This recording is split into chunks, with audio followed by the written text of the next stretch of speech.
aqui deste encontro e a presença de todas as dioceses do nosso país. Configuramos assim uma forma de trabalhar e que revela o nosso interesse e que revela também o valor da nossa missão. Trago-vos nesta manhã do domingo esta saudação com a alegria de celebrarmos o Dia do Senhor e de podermos ocupar, para bem dos nossos alunos, das nossas escolas e das nossas dioceses, podermos ocupar esta manhã em comunhão com todas as comunidades cristãs do nosso país, que nestas horas do dia celebram a Eucaristia, acolhem a Palavra de Deus e também sentem assim o aprofundamento da sua fé.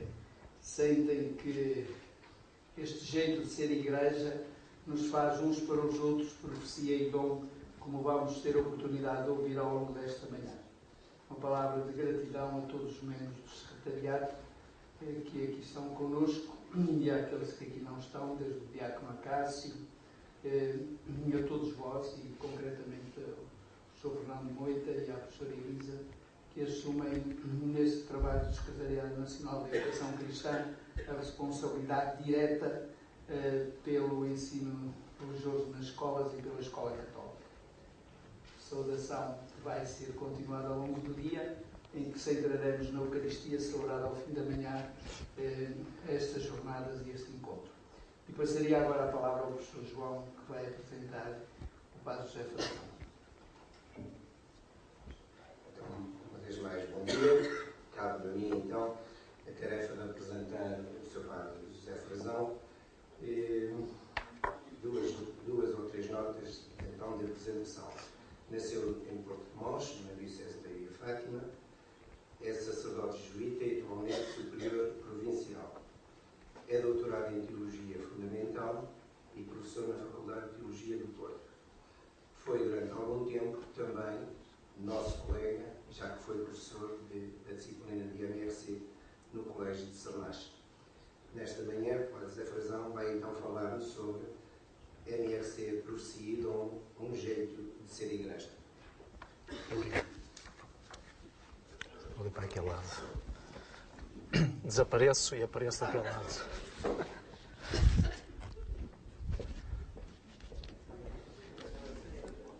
Cá estou.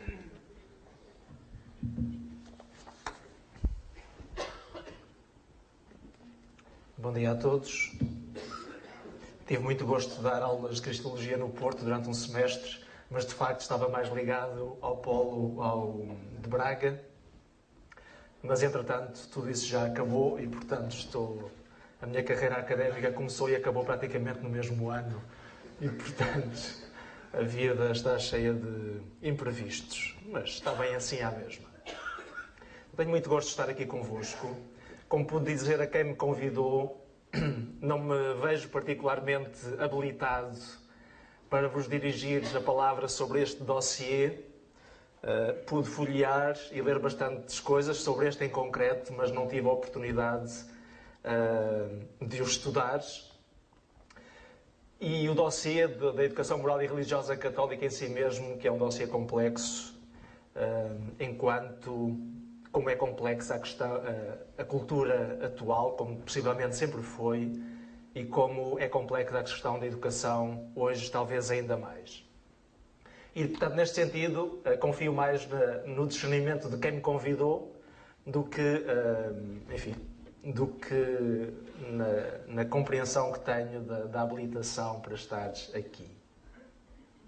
Ainda assim, penso que, por não ser um tema que conheço por dentro, apesar de quase há um século passado já ter sido professor durante 2 anos de Educação Moral e Religiosa Católica, não é um tema que conheça por dentro e, portanto, folheando também o programa destes dias, talvez agora um passo atrás e, se calhar, um exercício de distanciamento a partir de um olhar mais exterior, menos comprometido com a causa, apesar de me sentir comprometido com a causa, mas não trabalho todos os dias na matéria e, portanto, se calhar alguma distância que não se torna imediatamente autojustificativa. Não é? Quando estamos muito nas coisas, temos quase uma tendência a agarrar a matéria e autojustificarmos a sua existência.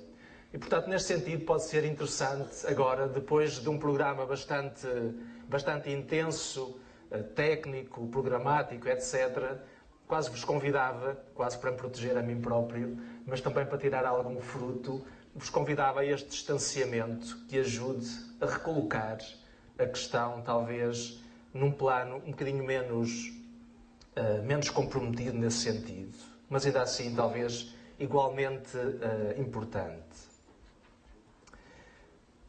Mais uma nota ou duas. Penso que já tenha isso mais do que presente, até porque, na realidade das escolas, me parece que isso será manifesto.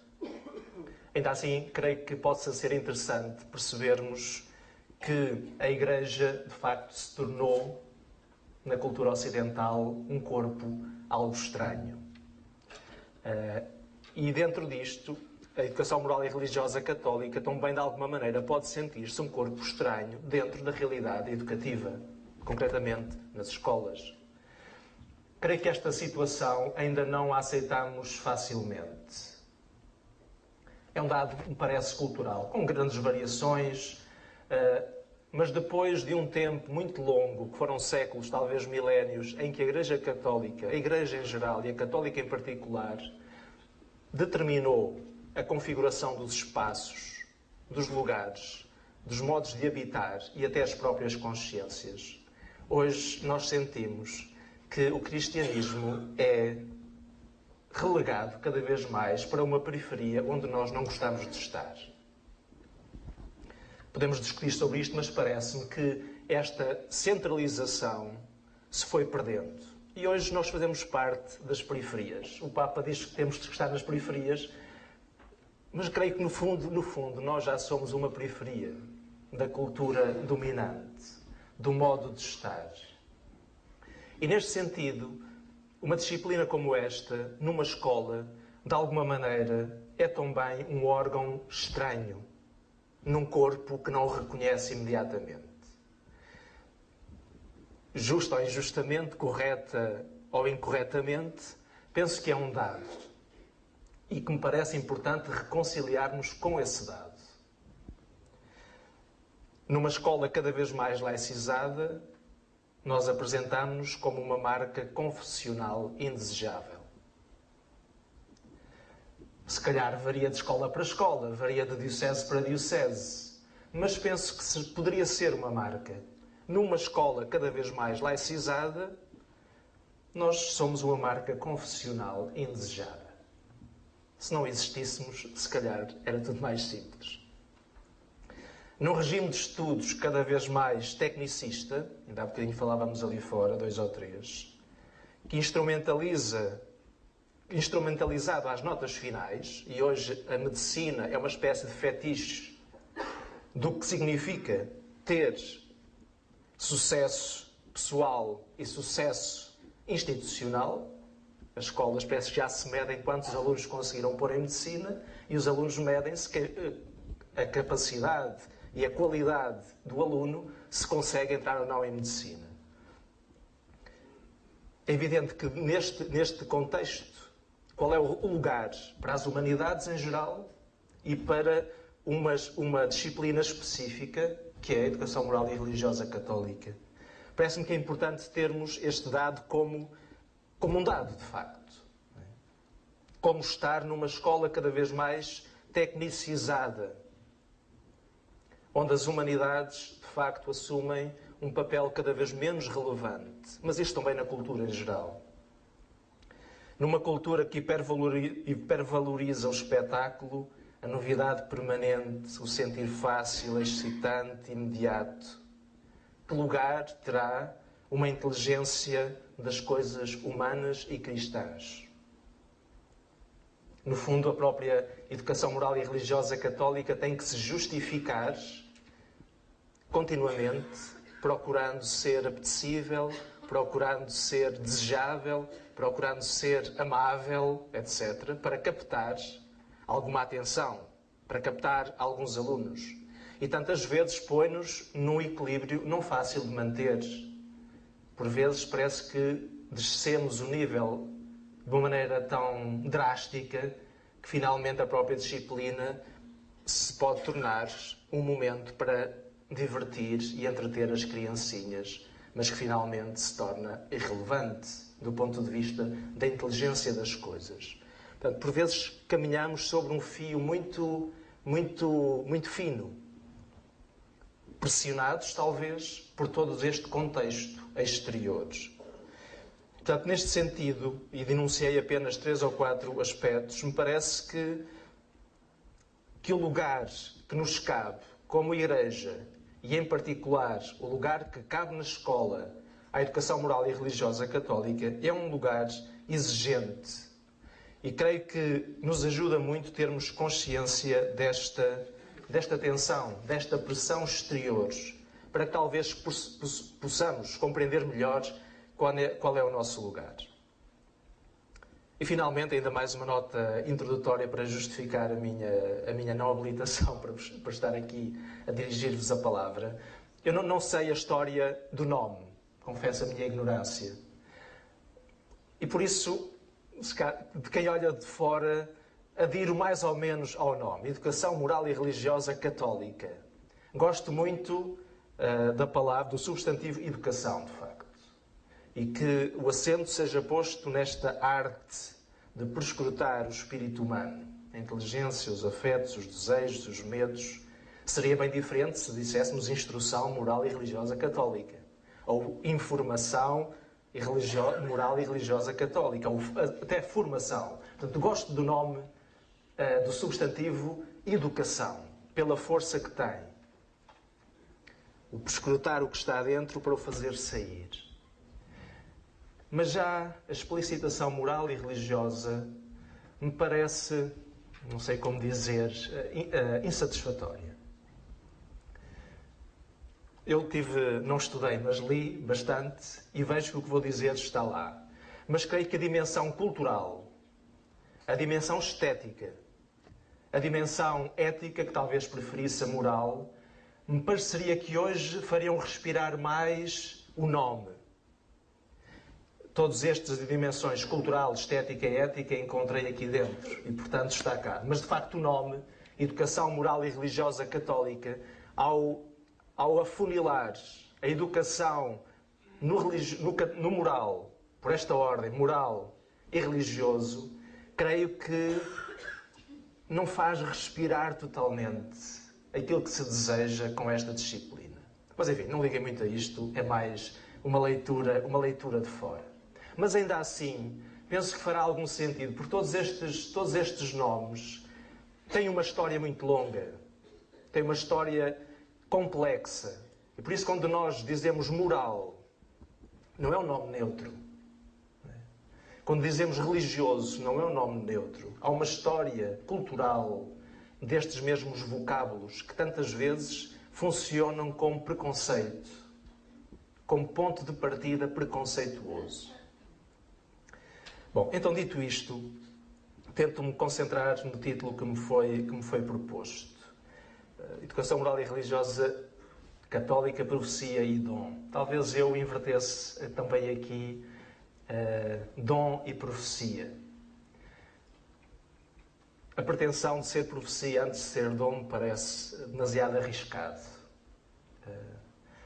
Até com presença do cristianismo em geral na cultura ocidental e depois dentro desta disciplina, dentro do universo da educação e das escolas. Como dizia no princípio, os diagnósticos talvez sejam já bastante fáceis de fazer, mas ainda assim, creio que vivemos num tempo no qual ainda nos sentimos desconfortáveis. E parece que o tempo que vivemos, do ponto de vista cultural, é um tempo de transição. O cristianismo vive num tempo de transição. E os tempos de transição são tempos de desconforto. Nós sabemos o que tínhamos, mas não sabemos o que teremos. E não sabemos muito bem como estar no tempo que nos é dado viver. Que presença queremos ser como Igreja? Falar de presença da Igreja na sociedade está bem, mas que presença? E talvez é aqui que se calhar ainda não conseguimos identificar exatamente que presença queremos ser. Quando se diz um jeito de ser igreja, hoje teologicamente há uma linha que tem desenvolvido a categoria de estilo, e aqui poderia substituir o jeito. No fundo é isto: que estilo, que modo de vida, que modo de presença, em que áreas queremos estar presente, de que modo. E esta, creio que é uma questão à qual, cuja resposta devemos procurá-la, talvez exercitando-nos. Não parece que seja simplesmente uma formulação teórica que depois realizamos na prática, mas talvez um ensaio de práticas crentes que vão desenhando um modo de habitar o tempo, o lugar, a cultura, de uma maneira talvez original, que tenha alguma força profética. O que queremos, com que finalidade, como entendemos o próprio mundo onde estamos. E se calhar esta pergunta para a Igreja, para o cristianismo e para a Igreja no campo da cultura, vale também para esta disciplina no conjunto da escola. Que presença, que estilo, no âmbito da própria escola, da educação em geral e da escola em particular. Mais uma disciplina sobre as outras, uma disciplina inferior às outras, ao lado das outras. Que presença. Por isso, apresento aqui também, enfim, sem grande organização, 3 ou 4 tópicos que me parecem importante refletir sobre eles. De facto, a nossa tarefa não é fácil, não está facilitada. O mundo platónico, não é? Mais ou menos, enfim, mesmo sem ter estudado muita filosofia, mas penso que gostamos todos suficientemente de filosofia para identificarmos o mundo platónico como um modo de compreensão da realidade. Foi como que posto de cabeça para baixo e de pernas para o ar. O mundo da realidade que está lá em cima e o mundo que vivemos de sombras cá em baixo. Não é? De maneira que o objetivo da vida é abandonar este mundo de sombras para podermos contemplar o mundo das ideias, que é o mundo da verdade. Hoje não interessa à maioria das pessoas. A cultura não se revê nesta arquitetura da realidade e da verdade. E penso que é importante nós termos consciência disso. Não estou a fazer um juízo, estou a tentar descrever uma realidade. O mundo platónico, hoje, em geral, não é tido como a arquitetura da realidade. A vida concreta e imediata, hoje, prevalece sobre as ideias. As emoções prevalecem sobre o intelecto. A transgressão prevalece sobre a transcendência. O que nos faz felizes no momento presente prevalece sobre a eternidade. A pluralidade prevalece sobre a unidade. A democracia prevalece sobre a hierarquia. E penso que não são apenas formulações teóricas. Nós vivemos assim. E se calhar até nós que estamos aqui vivemos já assim. Só que tantas vezes, depois as nossas formulações e o estilo que nós queremos, no fundo, realizar, parte ainda de um modelo de compreensão, se calhar, eminentemente platónico, de facto. E começamos a perceber que o nosso discurso e as nossas práticas criam como que um conflito imediato com as práticas e o modo das pessoas se compreenderem, concretamente também dos alunos. E quanta tensão, quanta ansiedade, por vezes, este encontro de mundos diferentes gera. Mas ter consciência que, de facto, estamos neste tempo de alteração, de paradigmas, de compreensão da realidade e de vivência da própria realidade, poderia ajudar. Neste sentido, creio que nós hoje, cristianismo, igreja, e se calhar também a educação moral e religiosa católica numa escola, é uma minoria sem particular esplendor. Num tempo que muda muito vertiginosamente. E creio que nos ajuda muito a aceitarmos que somos uma minoria. Creio que nós ainda não aceitamos. Quando digo nós, cristianismo, nós, igreja, ainda não aceitamos ser uma minoria. Uso uma expressão que não é minha, é de um autor ao qual devo muito e sobre o qual faço variações, que eu trouxe aqui um livro só para verem o nome, Elmar Zalman, um beneditino alemão que viveu muitos anos em Roma e agora já regressou à Alemanha. Diz ele que precisamos de aprender a ser uma minoria, mas uma minoria qualificada e qualificadora. Faz-nos bem aprendermos a ser minoria, mas não podemos ser uma minoria miserabilista, uma minoria que esperneia para legitimar a sua presença. Temos que ser uma minoria qualificada, não elitista, não tem a ver com isso. Qualificada e, por isso, qualificadora. Curiosamente, Jesus Cristo falou das coisas, falou do reino, falou dos discípulos como um sal, não é? E como um fermento, que curiosamente são minorias. Não é? Na massa, o fermento não pode ser a maioria, porque senão não faz pão. Não, o fermento é uma minoria na farinha. Por isso é muito interessante, acho eu, pelo menos para mim, podemos também quase que desconstruir as palavras e perceber a sua força. Uma minoria qualificada e, por isso, qualificadora. Qualificada como? Culturalmente. Qualificada do ponto de vista crítico. Qualificada pela ligação íntima com as grandes questões, com os grandes temas da nossa humanidade. É evidente, qualificada com as coisas do Espírito.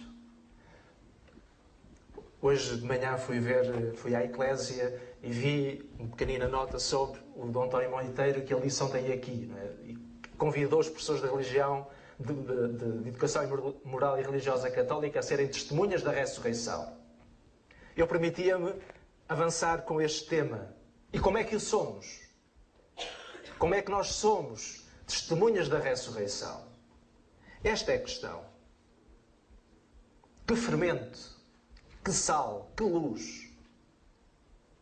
Permitam-me que traga aqui uma nota de Santo Inácio de Loyola e dos seus exercícios espirituais. Não precisam de os conhecer para, penso, me acompanharem neste aspecto. Ele, quando propõe a contemplação da ressurreição, do meu ponto de vista, faz um inciso teológico e espiritual relevantíssimo. Ele convida a contemplar a presença do ressuscitado, não apenas pela presença desta figura, mas pelos efeitos da presença do ressuscitado. Não basta contemplar o ressuscitado como uma figura estática, mas é necessário contemplar o ressuscitado pelos efeitos da sua presença. E Santo Inácio ainda detalha mais. O ressuscitado manifesta-se aos seus discípulos num ofício de consolar, como os amigos se consolam aos seus amigos. Portanto, isto tudo para dizer o quê? A presença, a minoria que somos, uma minoria cultural, uma minoria social, etc., etc., terá que ambicionar uma justa ambição para ser qualificadora, deverá ser uma minoria qualificada. E diria qualificada, repito estes incisos, culturalmente, numa capacidade de ler criticamente a realidade, de manter a sua complexidade, qualificada no conhecimento humano das coisas humanas, qualificada no conhecimento espiritual das coisas espirituais. E por isso, neste sentido, precisamos, me parece, de ser uma minoria qualificada no pensamento, nas artes, nas ciências, na teologia, sem dúvida, na espiritualidade. Mas teremos que ser capazes de estar nos grandes debates culturais em pé de igualdade. não pressupondo que só pelo facto de falarmos em nome da Igreja já temos um plus de autoridade. Na realidade, esta autoridade já não nos é reconhecida, bem ou mal. Nas inaugurações ainda há uma cadeira para o Senhor Bispo. Mas sabemos que no fundo já é, protocolar. O protocolo, apesar de alguns ainda contestam essa cadeira, até essa parece excessiva. E por isso, a autoridade que desejamos ver reconhecida terá que ser uma autoridade que resulta de uma autoridade própria. E diria que esta autoridade deverá vir da qualificação, que não é dos títulos, mas é de uma outra educação, de uma outra aprendizagem. E creio que esta mesma minoria qualificada e qualificadora deveria, de alguma maneira, determinar a educação moral e religiosa nas escolas. Não sei muito bem de que modo, mas deveria, penso eu. Do ponto de vista cultural, do ponto de vista científico, do ponto de vista artístico, do ponto de vista espiritual, sem dúvida, do ponto de vista humano, sendo humano o chapéu que agrega todas estas dimensões. E penso que assim ajudaremos a cultivar um respiro maior, ajudaremos a própria cultura, ajudaremos as próprias realidades humanas, as pessoas em concretas, os alunos que nos são confiados, os seus pais, a ter um respiro maior, não sufocado, não sufocante. E por isso, de alguma maneira, nós próprios seremos cultores do caráter poliédrico e diversificado da própria realidade. Cultores da complexidade das questões. Penso que não seria bom, dito de outro modo, nós como a Igreja tem uma característica que é de ser universal. Só que nós, por vezes, creio que identificamos esta universalidade da Igreja, a sua catolicidade, como uma espécie do clube que tem mais associados. Eu entenderia esta catolicidade, esta universalidade de um outro modo, que é a compreensão da nossa fé e a compreensão da Igreja inscreve-nos na convicção de que o Evangelho não é apenas para alguns, mas é para todos. E que, portanto, é uma boa nova que deve chegar a todos. E por isso penso que devemos resistir, e por vezes hoje penso que não temos isto suficientemente claro, a ser um gueto ao lado de outros guetos. O aceitar ser um gueto, o aceitar ser um grupo fechado, que gesticula a sobrevivência, mas que no fundo já se resignou a ser um gueto, contradiz a catolicidade e a universalidade da Igreja. E isto não contradiz o que há bocadinho disse com aceitarmos de sermos uma minoria. Somos uma minoria, mas que procura ser qualificadora. E aqui estaria a sua universalidade. Caso contrário, ficaremos reduzidos a um pequenino gueto. E às vezes nas escolas também podemos ser um pequenino gueto. É evidente que encontraremos sempre muitas resistências, mas o ser profecia, de alguma maneira, deveria ser uma convicção profunda de que aquilo que nos move é um bem que pode e deve chegar a todos.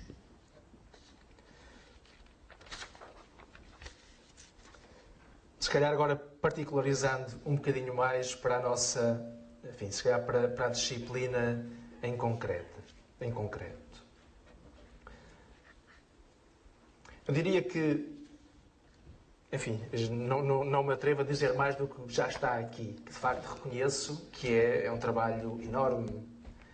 Outra coisa é depois como é que o conseguimos pôr na prática, mas isso é sempre assim. Mas neste livro e nos manuais daqui seguirão já há um trabalho imenso, portanto não tenho nenhuma pretensão de acrescentar nada. Mas como que, se quiserem, uma outra leitura do que está aqui sugerido. Uma disciplina como a Educação Moral e Religiosa Católica, penso que deveria ser uma escola elementar e aqui também em algumas expressões recorro a este autor Elmer Salman, deveria ser uma escola elementar de vida e de sensibilidade. A estética não é apenas o embrulhinho do presente. A sensibilidade, isto é, a capacidade de perceber as vibrações afetivas que a realidade gera em nós, não é apenas um aspecto circunstancial, episódico, irrelevante das nossas vidas. E quando a educação se senta sobretudo na informação, e na informação técnica, que visa aceder a uma profissão, etc. Portanto, quando a educação perde o seu respiro humano e se torna algo eminentemente técnico, penso que nos cabe recordar que a educação tem um respiro humano maior. E se o fizermos, penso que estamos a ser essa minoria qualificada e qualificadora. Estaremos a ser esse fermento. Estamos a ser profecia, de facto. Recordando que a educação não é apenas informação, não é apenas formação, mas é educação. Ex ducere. Retirar, fazer sair todas as potencialidades do humano. Serão potencialidades intelectuais, serão potencialidades afetivas, serão potencialidades criadoras. Por isso, esta escola primária da vida e da sensibilidade deveria permitir esta educação estética. Esta educação, diria, humana, de facto. A vibração do humano na sua complexidade, na sua grandeza e na sua fragilidade. Mas a educação moral e religiosa católica penso que deve ser, ou deveria ser, me parece, quase que na escola aquilo que a Igreja e o cristianismo deve ser no conjunto da cultura, que é uma escola de cultura, uma história da mente, uma história do espírito, a cultura da história do espírito humano, a educação à cultura, à capacidade de criação humana. E aqui penso que não sei como esta tarefa pode ser realizada quando tudo é muito imediato e, de facto, os telemóveis e aparelhos afins se tornaram extensões do nosso próprio corpo, da nossa própria mente, e funcionam em ritmos muito acelerados. Mas penso que nós não podemos perder o hábito, o exercício da leitura de grandes textos, sendo o maior deles todos a Bíblia. Não apenas como texto sagrado, mas como diria, como texto literário que é um texto sagrado. Quase como se invertêssemos as coisas. A Bíblia tem tudo acerca daquilo que é a humanidade.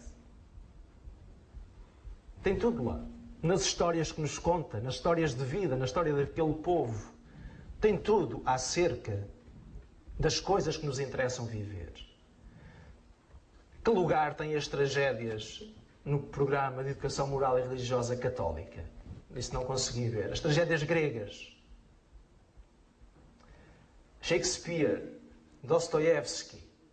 E podemos citar tantos outros autores. Que lugar tem a pintura? Que lugar tem a música? Que lugar tem a arquitetura? No fundo, estes grandes textos, estas grandes realizações da nossa cultura, onde o espírito humano e o espírito divino se cruzam inevitavelmente. A nossa habilitação terá que ser, me parece, uma habilitação cultural. E, de facto, quando a escola se torna cada vez mais técnica e quando a cultura se torna cada vez mais eficiente, ser profeta, creio que é também, essencialmente, talvez hoje, recordar estes grandes temas da nossa humanidade. O amor, o sofrimento, o trabalho, a celebração, o sexo, o prazer, a oração. Como é que estes grandes temas são cultivados numa educação moral e religiosa católica? Estes grandes textos da nossa humanidade, como é que são cultivados? Como é que são trabalhados, como é que são atravessados.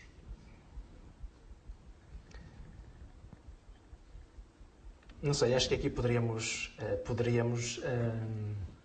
dizer tantas coisas. Mas nós, Igreja, nós, cristianismo, podem acusar-nos de tantas coisas, mas não nos podem acusar de não termos criado cultura. A cultura criada pelo cristianismo ao longo do tempo é a realização mais tangível da força da encarnação. Não chegou estarmos em contacto com o Espírito com um cordão umbilical que nos separou do mundo. Não, o cristianismo produziu arquitetura, produziu música, produziu grandes textos, produziu formas de vida, produziu escultura, produziu dança, produziu formas de trabalhar a terra. Tudo isso são realizações da encarnação. São realizações de uma fé que tem os pés bem assentos na terra, mesmo tendo os olhos num horizonte maior. Ser profeta hoje me parece que é também, e em grande parte, ser cultores destes grandes temas da nossa humanidade, destas grandes realizações. Um autor chamou à Bíblia o Grande Códice, Norton Fry. O grande códice, como se fosse o grande livro das nossas coisas, mas não apenas das coisas do Espírito, mas das coisas humanas, onde se inscreve o Espírito. Se a educação moral e religiosa católica, dito assim do ponto de vista negativo, não tiver nada a ver com estes grandes textos, penso que falha em algo essencial. Na sua vocação profética, precisamente. As humanidades não estão na mão de cima, de facto. E a religião, não é? A prática religiosa, se calhar, ainda menos. Mas eu diria que o caminho para recolocar o espírito na cultura não pode ser simplesmente uma linha direta, mas diria que deveria ser uma linha indireta que cruze os grandes temas e as grandes realizações do espírito humano e da nossa humanidade. Mozart era cristão? Sim. Mas fez uma obra espiritual? Creio que sim. Tantos autores que não são explicitamente cristãos nem religiosos e que produziram obras profundamente espirituais. Parece-me que cabe à educação moral e religiosa católica recordar que o humano é o lugar da realização do espírito. E as grandes obras da literatura, da arte, da ciência, são testemunhas dessa mesma humanidade como lugar do espírito. E nem sempre me parece que esta compreensão seja suficientemente forte. Eu venho da teologia e tenho presente, nem sempre temos presente, me parece, nós não acreditamos simplesmente no Logos. Nós acreditamos no Logos encarnado, que é bem diferente. Nós não acreditamos apenas no Filho eterno do Pai, mas acreditamos no Filho eterno do Pai, gerado no tempo na Virgem Maria. Nós não acreditamos apenas em Deus, nós acreditamos num Deus encarnado. E, portanto, a humanidade real, é o lugar da realização do Espírito, sem que o Espírito se perca e se confunda com a nossa realidade. Por isso, neste sentido, enunciei a educação moral e religiosa católica como cultura da sensibilidade, a educação moral e religiosa católica como cultura, como educação da própria cultura, dos grandes textos da cultura humana. É evidente que também terá que ser uma escola do espírito. Só que o espírito, me parece, não poderá ser identificado imediatamente com a beatice, desculpem a expressão. Não, mas do espírito, precisamente, que age na matéria. Do espírito que age na história. Do espírito que age nas nossas coisas. Então aqui sim, identificaria nestes três enunciados o que significa ser dom e o que significa ser profecia.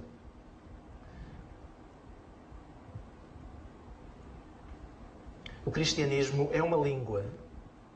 É uma língua sem a qual a cultura europeia não se compreende. Quer queiramos, quer não. A cultura europeia não se compreende sem língua.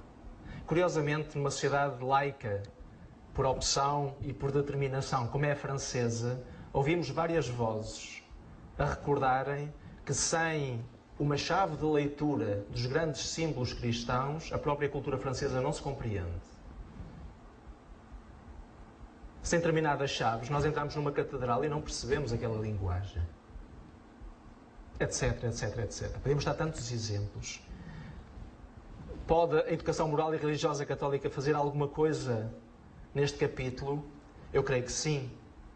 Ajudar a reconhecer, pelo menos, que o cristianismo, que aquilo que somos, se deve em grande parte a uma cultura que nasceu do cristianismo. Isto é, podermos ser reconhecidos por este património extraordinário. E talvez esse património seja mais visível nas obras que realizou. Como já disse, da literatura, à arquitetura, à música, à pintura, etc. E o ser, esta incisividade profética, diria que hoje deve passar, sobretudo, por ajudar a manter o campo aberto, a não afunilar excessivamente o olhar, a apontar para mais longe, a ir mais fundo, a manter o respiro das nossas coisas, a não afunilar, de facto, excessivamente. Por isso condensava tudo isto e termino em quatro grandes linhas. Penso que poderiam ser 4 linhas de força que presidem, eu pus aqui umas notinhas, ou pus aqui uns que presidem às finalidades e aos domínios, na página 16, aqui do manual. É como se fosse 4 linhas de fundo que atravessam estes grandes objetivos. Diria que este exercício de educação, que tem a marca do cristianismo como religião da encarnação, se quiserem, deveria cultivar a gratidão e a admiração pelo património, pelo recebido.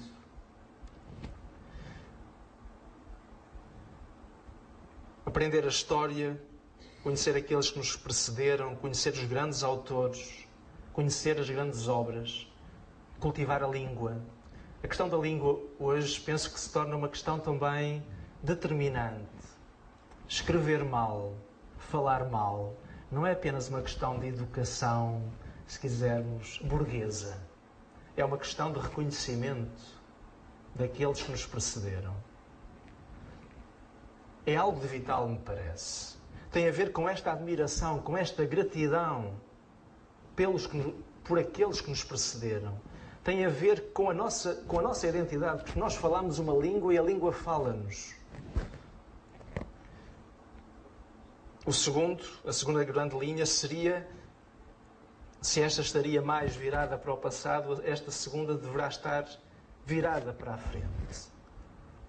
A educação, que tem uma marca cristã, deverá promover a liberdade. E o cristianismo habitualmente não é associado à liberdade, estranhamente. Devia-nos fazer pensar. Mas esta educação marcada pelo cristianismo deveria incidir sobre a formação da liberdade, da inventividade, da criatividade, da responsabilidade, diria da responsorialidade, do poder responder com responsabilidade àqueles que nos interpelam. É verdade que esta disciplina não é catequese, não é uma disciplina que aprende boas maneiras, que ensina etiqueta. Mas não sei de que modo, mas deveria promover o exercício da responsabilidade, da responsorialidade, do poder falar em público e de assumir convicções, da inventividade, da criatividade, eu diria da liberdade, neste sentido. Uma quarta linha deveria apontar para cima e, por isso, para abrir ao mistério. nós não nos compreendemos sem um horizonte. Que para um pode ser mais ético, para outros pode ser mais estético. Para nós é religioso. Isto é, este horizonte tem um nome, Deus. E para nós cristãos este Deus tem uma identidade particular, um Deus encarnado. Mas cultivar o respiro da vida, o percebermos que não nos esgotamos aqui e agora, neste momento, que há desejos maiores, que há necessidades maiores, que há um outro. E por isso, nesta questão do outro, se joga a questão da disciplina, se joga a questão da lei, se joga a questão da paternidade e da maternidade, e se joga também a questão de Deus, que é o outro do outro. E, finalmente, uma quarta linha deveria apontar para baixo. Isto é um reconhecimento da contingência das nossas vidas. O reconhecimento e a integração do limite próprio e alheio. Do lidar com a própria incapacidade. Com o limite, de facto, próprio e alheio. A educação para o humano terá que ser também uma educação para o limite. Para a incapacidade. Para o falhanço. Para o não conseguir. E aqui também vejo uma voz profética, porque hoje, compreensivelmente, todos que temos que ter, não é? Todos que temos que merecer, temos que concorrer, temos que ficar à frente. São as regras do jogo e não há muito volta a dar. Mas a dimensão profética do cristianismo é recordar que tem que haver um lugar para o gratuito, para a graça. A graça não se merece.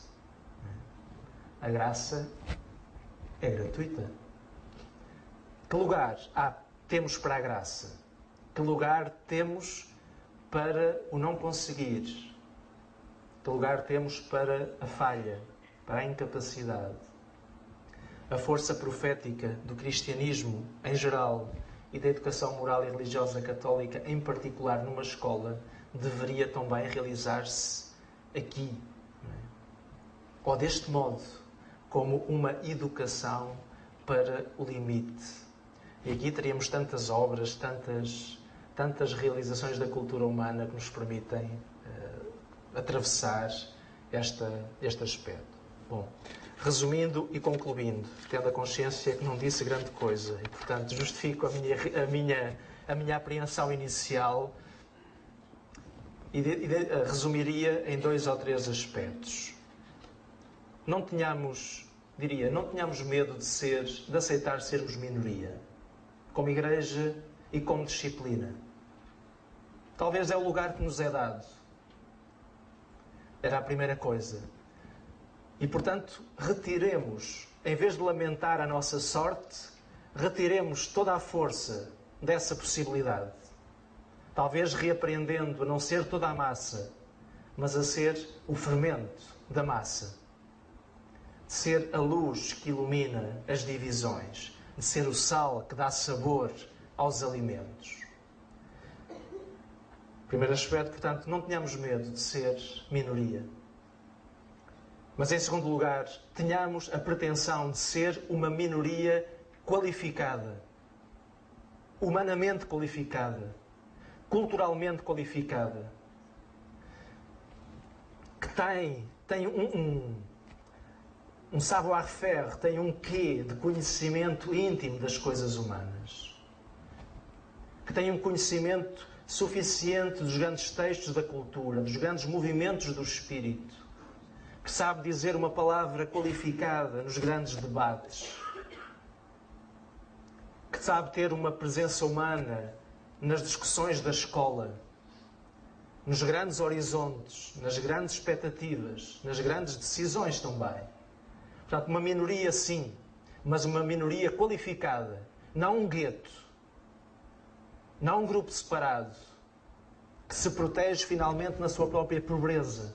Não, uma minoria que tem um horizonte maior, um horizonte largo. Portanto, uma minoria, mas uma minoria qualificada. E por isso, uma minoria qualificadora. Uma minoria capaz de marcar o lugar onde está. Não de marcar todo o lugar. Não de deixar de ser minoria para ser então maioria. Não. Aceitando ser minoria, querendo ser uma minoria qualificadora. O que é que o professor ou a professora, aos professores de religião, de educação moral e religiosa católica podem? Como é que podem fazer a diferença no projeto educativo de uma escola? No atendimento das crianças, sobretudo dos menos capazes, dos mais pobres, podemos dizer assim. Como é que qualifica culturalmente? Como é que qualifica espiritualmente? Como é que qualifica humanamente? E por isso resumiria assim, se não se lembrarem de mais nada no final, não haverá problema, mas pelo menos este slogan, que não é meu.